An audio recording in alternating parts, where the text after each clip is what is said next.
우리까지 이렇게 신경 쓸 거 없잖아. 아이, 그래. 오늘 공주님 모시듯 하라는 거 보니까 어머니도 동서 보느라고 나를 볼 새도 없을 거야. 그렇게 생각하니 동서가 벌써 고맙네. 그래도 잘 차려입고 신신당부하던 어머니 목소리가 생각나서 저도 예의 있게 갖춰 입은 느낌은 주고 싶었어요. 처음 본 자리이기도 하고요. 그렇게 예비 동서에게 인사를 하고 한껏 상기된 어머니도 오랜만에 볼 수 있었죠. 처음 뵙네요. 말씀 많이 들었습니다. 네, 저도 건호 씨한테 말 많이 들었어요. 잘 취할 때 그렇게 많이 챙겨주셨다고 하더라고요. 어머니는 혹시라도 제가 말 하나 잘못해서 분위기가 깰까봐 노심초사하며 제 입만 보고 있더라고요. 그런데 제 결혼 때와는 너무도 다르게 뭐라도 챙겨주려는 어머니 모습이 너무 비교가 되더라고요. 어때? 음식은 입맛에 맞아? 네, 너무 잘 준비해 주셔서 감사합니다. 맛있어요.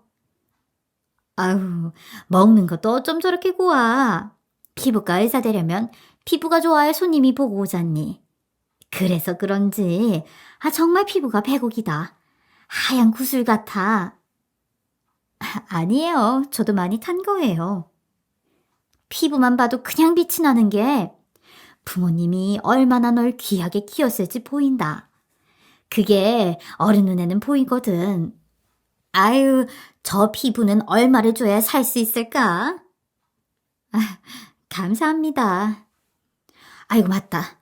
어머, 내가 이걸 준다는 게 별건 아닌데 우선 받아. 시어머니는 눈으로만 딱 봐도 고급스러워 보이는 상자를 꺼내 동서 앞으로 가져다 놓더라고요. 이게 뭐예요? 죽은 시아버지가 남겨주고 간 시계야. 자기 차던 건데 이게 그래도 명품이라며. 명품 같은 며느리가 들어왔으니 어울리는 너한테 줘야지. 그러니까 받아.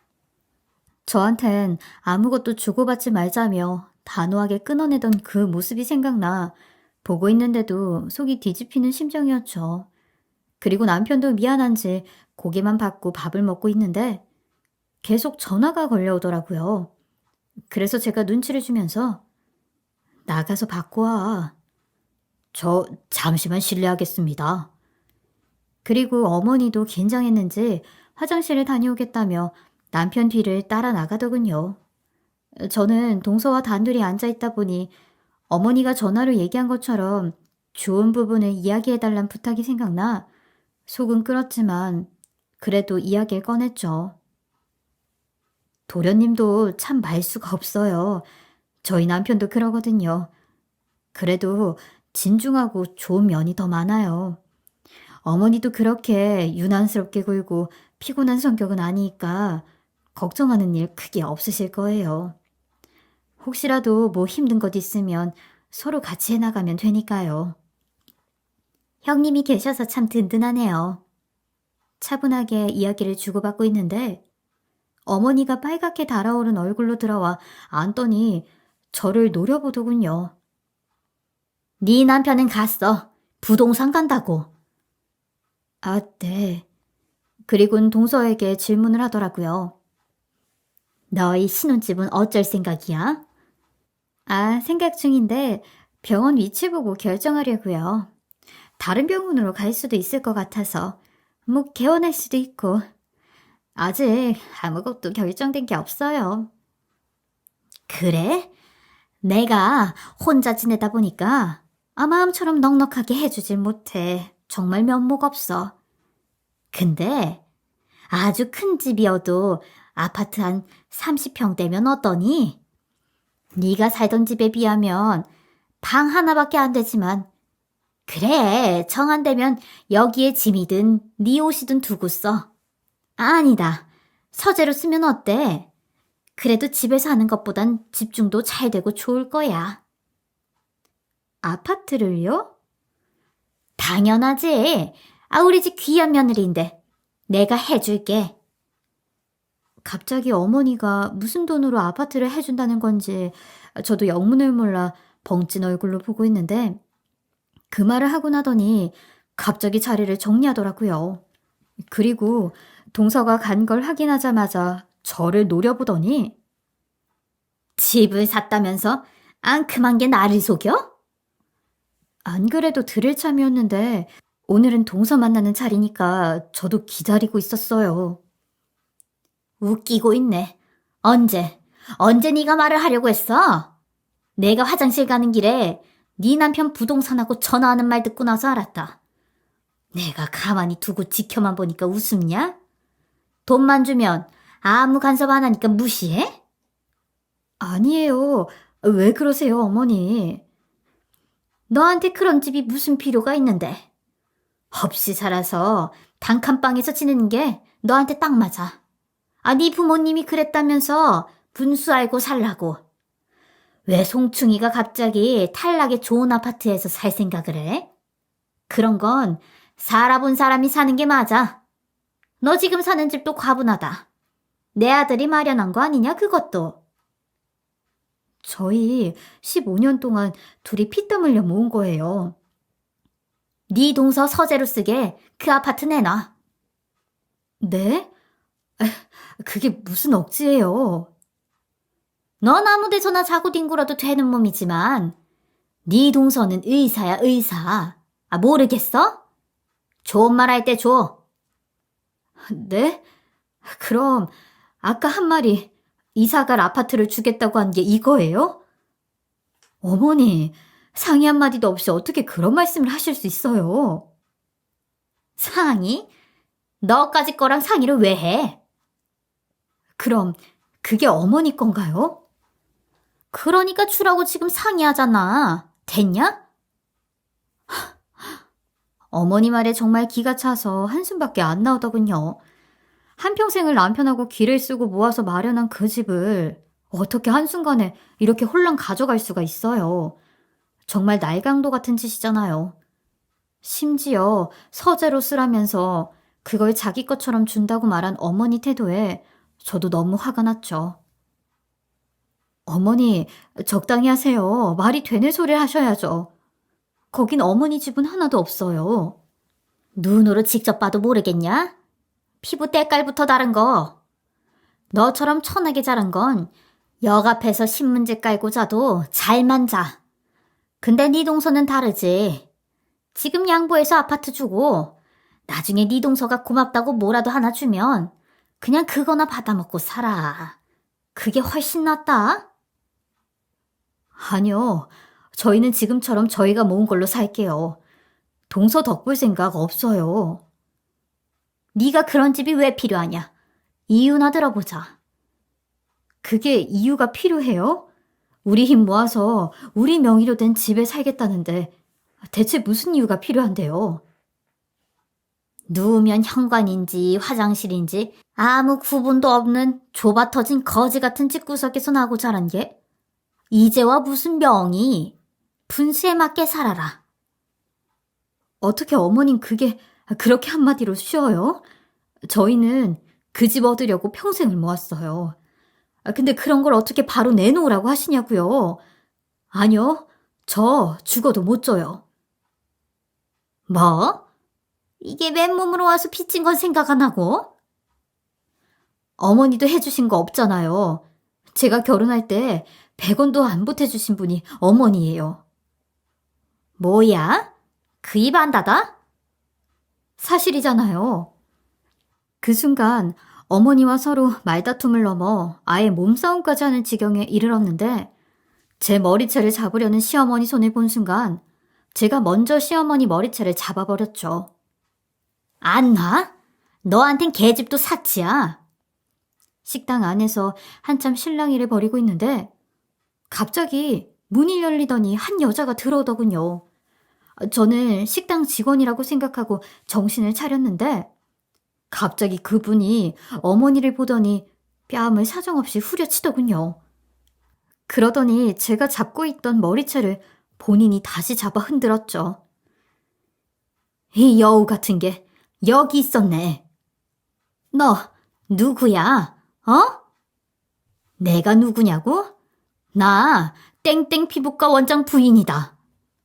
그분 말을 듣자마자 갑자기 시어머니는 사시나무 떨듯이 떨며 제 등 뒤로 숨어서 저를 방패막 삼아 서 있더라고요. 돈 없으면 관리 받지 마. 남의 남편 꼬셔서 대체 무슨 혜택을 받으려고 그 난리를 쳐? 야, 돈 없으면 집에 누워서 팩이나 하라고. 거기 안 나와? 너 경찰서 가서 제대로 조사 받을래? 그 순간 어머니가 무릎을 꿇으며 빌더라고요. 사모님, 아닙니다. 제가 그냥 부탁드린 것뿐이에요. 내 남편이 너 좋아서 받아준 줄 알아? 내가 CCTV부터 간호사들 관리도 다 해. 누구 손바닥 아닌 줄도 모르고 거길 와서 겁도 없이 꼬리를 쳐? 가만히 듣고 보니 시어머니는 피부과 원장님에게 꼬리를 쳐서 부인 귀까지 이 이야기가 들어간 모양이더라고요. 순간 저도 그 말을 듣는데 같은 여자로서 수치스러운 기분이 들었죠. 매달 관리한다며 돈까지 따박따박 받아가는 사람이 또 구린 짓을 했구나. 사람 고쳐 쓰는 것 아니란 말이 어머니에게 딱 맞았죠. 항상 저에게 본인 외모가 뛰어나서 나이가 들어도 남자들이 따라 피곤하던 소리를 달고 살았거든요. 결국 이 사단이 났구나 싶었어요. 금방까지 아파트를 가져가겠다며 악을 쓰고 제 치부를 건들던 인간이 무릎을 꿇고 비굴하게 비는 모습을 보니 참 과간이더라고요. 그런데 그때 원장 사모가 걸려온 전화를 받더니 여기로 누군가 부르는 느낌이 들더라고요. 아까 말한 대로 경찰을 부르나 싶어서 저도 긴장된 채로 서 있는데 이곳에 문을 열고 들어온 사람은 다름 아닌 예비 동서였습니다. 어머니, 이게 사실이에요? 제대로 봐, 네 시어머니란 인간. 아니야, 얘 지금 사모님하고 오해가 있었어. 오해? 무슨 오해인데 무릎을 꿇고 빌어? 떳떳하면 네 입으로 오해 풀어봐요. 내가 문자부터 증거 다 모아서 당신 신고할 거니까. 나이 들어 부끄러운 줄 알아야지. 자식에 며느리까지 있는 여자가. 그러자 실망한 기색이 역력한 표정으로 시어머니를 보던 동서는 오늘 이야기는 없던 걸로 하시죠. 예, 아니야, 아니다. 내가 설명할게. 동서는 한마디 말만 남기고 그 자리를 떠났고 혼자 남은 제 팔을 붙들며 시어머니는 애원하더라고요. 오해가 있었으니까 네가 좀 도와줘, 응? 아니요. 어머니가 만든 오해니까 직접 푸셔야죠. 그리고 이제 동서 시집 오는 일은 없던 일 됐으니까 서재로 줄 집으로 안 싸워도 되는 거죠? 괜히 언성만 높였네요, 피곤하게. 알아서 잘 해결하고 가세요, 어머니. 아니야. 나만 남겨두면 어떡해. 가지 말고 좀 도와줘. 전 모르는 일이라서요. 그리고 이런 일은 계집애나 살 법한 저 같은 사람 말고 잘 나가는 사람 불러서 해결 보시는 게 나을 거예요. 이만 가볼게요. 잠깐만, 나 좀 살려주고 가. 저는 알아서 처리하라는 식으로 그 자리에 두 분만 남기고 집으로 돌아왔습니다.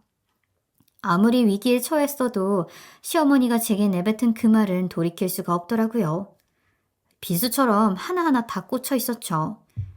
결국 그날 일로 시어머니는 상간녀 소송까지 휘말리게 됐고 남편은 제가 그날 당한 일을 듣고 나서 그 일을 알게 돼서인지 더는 어머니의 일에 관여하고 싶지 않다고 선을 긋더라고요.